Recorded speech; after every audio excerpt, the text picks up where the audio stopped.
আজ আপনাদেরকে নিয়ে চলে এলাম প্রাণের শহর কালনায়।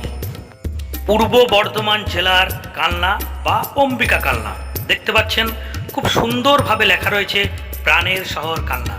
আপনি যদি আসেন এই গঙ্গার ঘাটে, এই যে একটা ফেরিঘাট, এখানে এলেই আপনি দেখতে পাবেন এই সুন্দর লেখাটি। কালনার একটা ঐতিহাসিক এই ঘাট দেখতে পাচ্ছেন, এই গঙ্গার ঘাটটি। এই গঙ্গা ঘাটের একটি বড় ইতিহাস জানা যায়।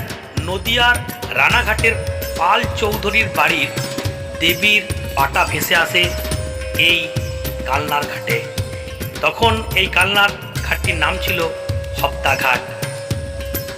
এই হপ্তাঘাটে পাটা ভেসে আসে এবং পূর্ব বর্ধমানের স্বনামধন্য ব্যবসায়ী ঈশ্বরী প্রসাদ পাল চৌধুরী, যিনি নদিয়ার চৌধুরী বাড়ির আত্মীয় বলে জানা যায়, তিনি স্বপ্নাদেশ পান যে দেবীর পাটা গঙ্গার ঘাটে ভেসে এসেছে পুজোর ব্যবস্থা করতে। দেখতে পাচ্ছেন এই ঘাটটি। অনেকের মতে এই ঘাটটির নাম ছিল নয়াগঞ্জ, এখন এটির নাম মহিষমর্দিনী ঘাট। এখানে যদি আসেন দেখতে পাবেন কাশীর মন্দিরের ধাঁচে একটি মন্দির করা আছে। এই ঘাটটিতেই এসেছিল সেই পাটা ভেসে। দেখতে পাচ্ছেন সেই সুন্দর মন্দিরটি। স্বনামধন্য ব্যবসায়ী ঈশ্বরী প্রসাদ পাল চৌধুরী ও কিছু ব্যবসায়ীকে নিয়ে শুরু করলেন মায়ের পুজো, মহিষমর্দিনীর পুজো। আমার নাম সাধনা মুখার্জি। এখানেই বাড়ি আপনার? আমার এটাই বাড়ি, এটাই দোকান। এখানে বাড়ি। এই যে এখানে যে মেলাটা হয় মহিষমর্দিনী, হ্যাঁ, মা দুর্গা পুজো, এর সম্পর্কে আপনি কি জানেন? আমি এর সম্পর্কে কি জানি, এই ঠাকুরটা আমাদের এখানকার নয়। এই ঠাকুরটা রানাঘাটের ঠাকুর। এইটা বহু পুরনো আগে, 400-500 বছর বোধ তার বেশি হবে আগে পাটা ভাসান করে পাটা ভেসে এসে আমাদের এই ঘাটে লাগে। এখান থেকে তুলে নিয়ে গিয়ে মাকে করে ওইখানে বন জঙ্গল ছিল যেখানে মায়ের পুজো হয় শুনেছি। সেইখানে এক সাধু ছিল, সেই একজনা এসে দেখে যে একজনা লাল সাদা কাপড় পরে সরে যায়, তাদের সাথে সব করেছে।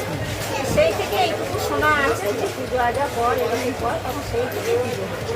আমার শ্বশুরের বাবা, তার বাবার আমল থেকে বহু পুরো সেই থেকে মেলাটা হয়েছে। এটা কদিনের মেলা, কদিনের পুজো? এটা টোটাল 4 দিন হয়। আজ থেকে আরম্ভ হয়েছে 4 দিন। তোমার যাত্রা, গান, বাউল গান এগুলো 1 সপ্তাহ করে হয়। আমি শুনছি যে এখানে মহারাজা, বর্তমানে মহারাজার কিছু কৃতিত্ব আছে এখানে। তা জানি না মহারাজের কি এখানে কি আর জানি না সেটা। আর মহিষ বলির কি এখানে হয়? এখানে পাঁটা বলি হয়। কাল পরশু দিন হবে নবমী পুজো দিন পাঁটা বলি হয়। কোনো ঠিক নেই, 200 হতে পারে, 300 হতে পারে, 500 হতে পারে, 100 হতে পারে। এর কোনো গ্যারান্টি। এখানে ভোগ প্রসাদ প্রতিদিন হয়? 108টা পাঁটা বলি মায়ের দিয়ে আছে, বেশি হয়। এবার ভোগ বলি আজ থেকে খান দেয়। হ্যাঁ, অন্য খেতে বলছে খাওয়াবে রাস্তা প্রতিদিন চলবে। হ্যাঁ, এই 4 দিন 3 দিনই চলবে এখন। হ্যাঁ, তা আজকে সকালে করে একটু হবে, কাল থেকে আরও রাত হবে। কাপড় বিলি আছে, চাল বিলি আছে, গরিব দুঃখীদের পোশাক, মায়ের সব ভিত্তিধারী যারা আছে চাঁদা দেয়, যারা কমিটির লোকেরা, মালসা ভোগ আছে। তোমার নামেও আর পুজো দিয়ে করতে পারো যে আমি একটা মালসা ভোগ নেবো, তোমাকেও একটা মালসা ভোগ দেবে, 400, 500, 1000, 2000 টাকা মালসা আছে। কিছু আছে জানার আছে, আমরা তো সব জানি না। ধন্যবাদ, ধন্যবাদ। সর্বপ্রথম আটচালার মধ্যে হগলা পাতার ছাউনি দিয়ে মা মহিষমর্দিনীর পুজো করা হয়। জানা যায় প্রথমে এই পুজোটি হয়েছিল চৈত্র মাসে, কিন্তু ব্যবসায়ীদের সুবিধার্থের জন্যে এই পুজোটি শ্রাবণ মাসের শুক্লাপক্ষের সপ্তমী থেকে দশমী পর্যন্ত চলে। আজকে এই পুজোটি কালনাবাসীর উৎসবে পরিণত হয়েছে। লক্ষ লক্ষ মানুষ এখানে ভিড় করেন। চলে 4 দিন ধরে পুজো, আরতি, চণ্ডীপাঠ এবং ভোগ প্রসাদ বিতরণ। দেওয়া হয় গরিব মানুষকে চাল এবং শাড়ি।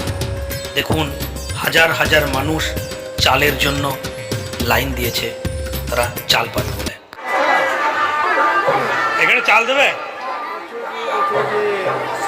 আপনারা চালের জন্য লাইন দিয়েছেন? কতটা করে চাল দেয়? কতটা করে চাল দেয়? 500 করে দেয়।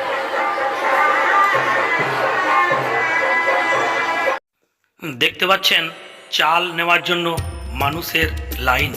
দেখুন চালটা একটু পাঠানোর ব্যবস্থা করুন। বিস্তীর্ণ এলাকা জুড়ে বসে দোকানপাট, বিভিন্ন ধরনের মেলা এবং লক্ষ লক্ষ মানুষ।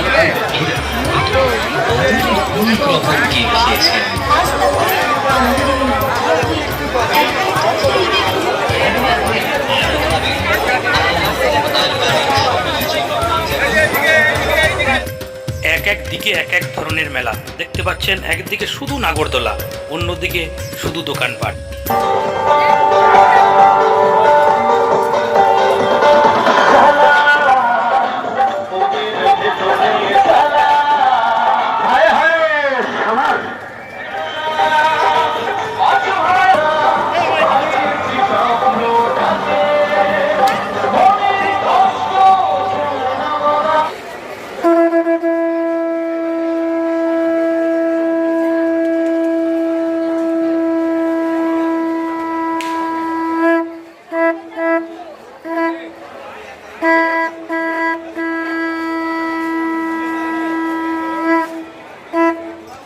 खबरें कागज বর্ধমান খবর কাগজ আমি চলতা है বলে না।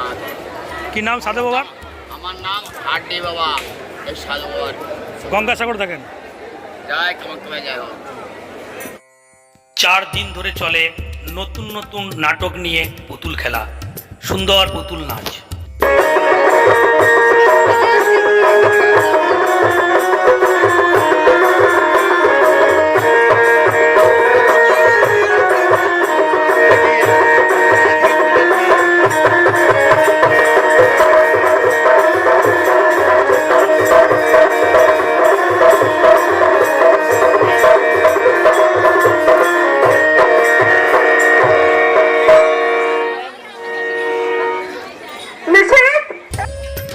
প্রিয়াঙ্কা ড্যান্স একাডেমি থেকে এখন চলছে গ্রুপ ড্যান্স।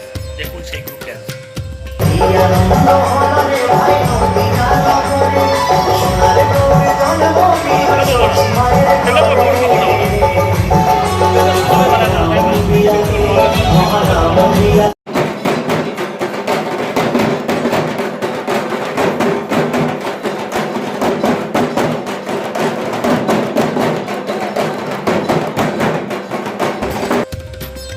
অষ্টমীর রাতে ড্যান্সের শেষে শুরু হলো মায়ের অষ্টমী পুজো। এবছরের 2টি যাত্রা, অভিশপ্ত সন্তান ও এ যুগের অগ্নিকন্যা। দেখুন সেই যাত্রা। মাকে উচ্চ শিক্ষায় শিক্ষিত করার জন্য তুমি আমাকে বারবার বলেছো। তন্ময়কে যদি মূর্খ করে রাখি তাহলে পাড়ার লোক যে আমাকে দোষারোপ করবে। পুজো কমিটির উদ্যোগে সপ্তমী থেকে নবমী পর্যন্ত চলে ভোগ অন্ন বিতরণ, প্রসাদ বিতরণ, চলে অন্নক্ষেত্র। হাজার হাজার মানুষ এসে এখানে প্রসাদ খান।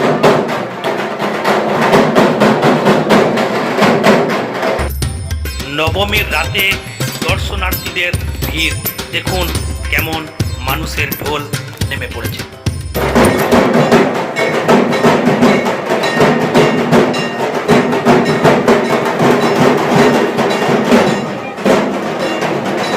পূর্বপুরুষের রীতি নীতি মেনে হচ্ছে ঘট বিসর্জন। রাজার মতো টুপি পরে, হাতে তরবারি নিয়ে সামনে চলেছেন সেবাইত, পিছনে মায়ের ঘট।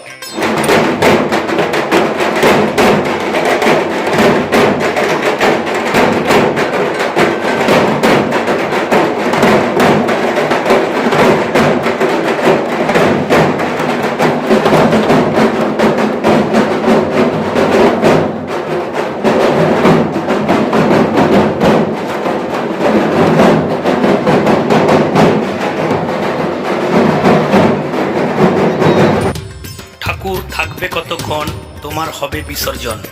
সবাইকে কাঁদিয়ে মায়ের নিরঞ্জনের পালা।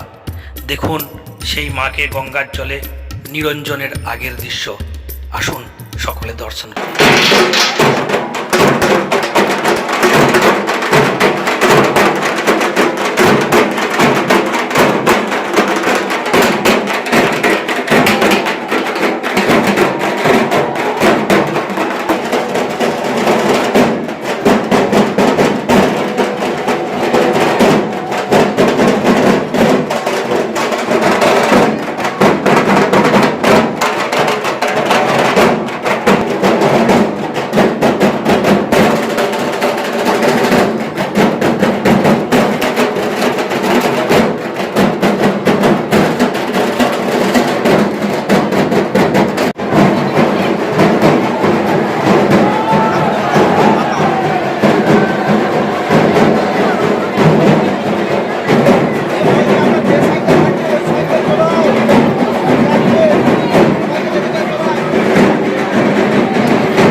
পরদিনই গঙ্গার ঘাটে হলো মায়ের নিরঞ্জন।